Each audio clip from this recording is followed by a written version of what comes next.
और सबसे पहले बात गोरखपुर की करते हैं, जहां पर गोरक्षनाथ मंदिर में सुरक्षा कर्मियों पर हमला करने वाले अहमद मुर्तजा से अब पूछताछ शुरू हो गई है। पुलिस इस हमले को आतंकी कनेक्शन से भी जोड़कर जांच कर रही है, क्योंकि आरोपी अहमद के पास से हवाई टिकट और लैपटॉप भी मिला है। ये भी जानकारी मिल रही है कि आरोपी हमलावर केमिकल इंजीनियरिंग कर मुंबई में नौकरी करता है।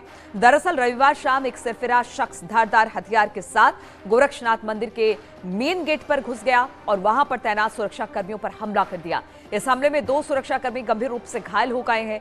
मौके पर मौजूद पीएसी के जवान ने उसे दबोच लिया और पकड़कर पुलिस के हवाले कर दिया गया है।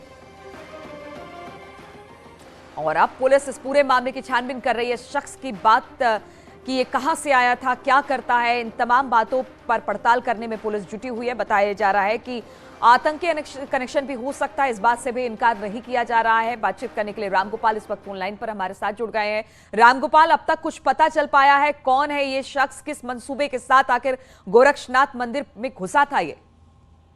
ये शख्स गोरखपुर का ही रहने वाला है और जिस तरीके से इसने अपना बयान दिया है कि मैं ये चाहता था कि मुझे गोली मार दिया जाए, और 2019 में इसकी शादी हुई थी, इसकी पत्नी छोड़ के चली गई थी, नौकरी भी इसकी छूट गई थी। तो ये जिस तरीके से अपने बयान दे रहा है कि उससे ये तो मालूम हो रहा है कि मानसिक रूप से बीमार है। लेकिन जिस सातिराना ढंग से इसने मेन गेट पे ही, यानी कि थाने के सामने वाला जो मेन गेट है, गोरखनाथ थाने के सामने वाले मेन गेट पे, वहां पे पुलिस जवानों पे हमला करता है और उसके पास दिल्ली जाने का हवाई टिकट मिलता है। मुंबई से पढ़ा हुआ ये युवक केमिकल इंजीनियरिंग किया हुआ, मतलब हाईली क्वालिफाइड छात्र इस तरीके की अगर वो करता है तो कहीं ना कहीं पूरी उसका बयान जो है। रामगोपाल, आप बता रहे हैं गोरखपुर का ही रहने वाला है, क्या इसके परिवार वाले या फिर इसके जानकार किसी से संपर्क करने की पुलिस ने कोशिश की है ताकि मामले की तह तक भी लेकर जाया जा सके? क्योंकि ये एक हवाई टिकट भी इसके पास मिला है और पुलिस इस बात से इनकार भी नहीं कर रही है कि कोई आतंकी कनेक्शन है या नहीं। इस तरफ भी जांच आगे बढ़ रही है।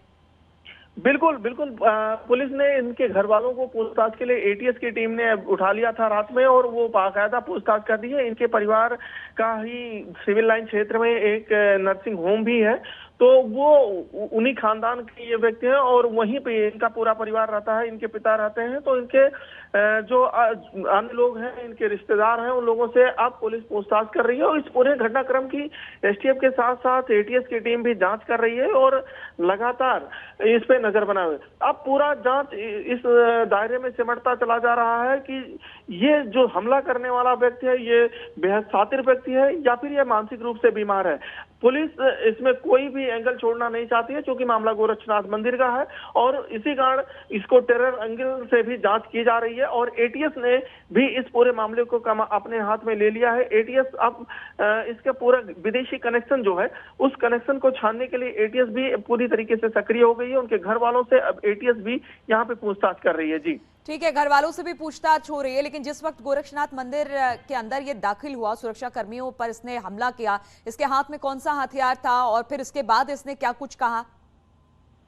ये गोरक्षनाथ मंदिर के जो मेन गेट है, यानी कि गोरक्षनाथ थाना से सड़क के इस पार जो एक दक्षिणी द्वार है, उसी से अंदर घुसते हुए ये धार्मिक नारा लगाते हुए अंदर घुसा और इसके हाथ में एक बड़ा सा चाकू था और उसी को लेके अंदर घुसता है और उसी से पीएससी के जवानों पे हमला कर देता है और उसके बाद फिर ये अंदर घुसने की कोशिश करता है। यानी कि ये मंदिर परिसर में ही पूरा नहीं घुसा था, सिर्फ मंदिर के गेट पे ही इसने इस तरीके के बवाल करने शुरू कर दिए थे और वहीं पे जो है पुलिस के जवान सक्रिय हो जाते हैं, एलआईयू की टीम सक्रिय हो जाती है और साथ ही जो स्थानीय दुकानदार या स्थानीय लोग वहां पे रहते हैं वो भी सक्रिय हो जाते हैं और तुरंत इसने जब 2 सिपाहियों को घायल कर दिया पीएससी के, उसके बाद तब तक स्थानीय लोगों की मदद से पुलिस प्रशासन ने इसको वहीं पे दबोच लिया और इसको गिरफ्तार कर लिया जाता है।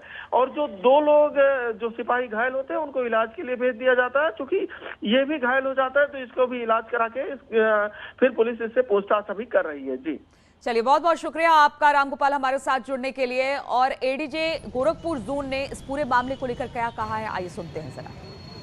जो प्रथम दृष्टया अभी पता चला है कि ये जो व्यक्ति है ये गोरखपुर का ही रहने वाला है। इसका नाम अहमद मुर्तजा है और इसके बारे में हम लोग छानबीन कर रहे हैं। इस दौरान जब ये हमला कर रहा था तो धार्मिक नारे भी दे रहा था। तो इस पूरे प्रकरण में हम किसी भी पहलू को रूल आउट नहीं कर सकते हैं, खास करके हम टेरर एंगल को रूल आउट नहीं कर सकते हैं और सभी पहलुओं पर हम छानबीन कर रहे हैं। घटना एक गंभीर घटना है और ये गोरक्षनाथ पीठ जो है आप सभी लोग जानते हैं कि एक महत्वपूर्ण संस्थान है। माननीय मुख्यमंत्री जी का यहाँ आवागमन होता रहता है लगातार। उसके प्रदेश में इस घटना की छानबीन गहराई से करने की आवश्यकता है और हम सभी बिंदुओं पर गहराई से छानबीन करेंगे और कठोरतम कार्रवाई इसमें की जाएगी।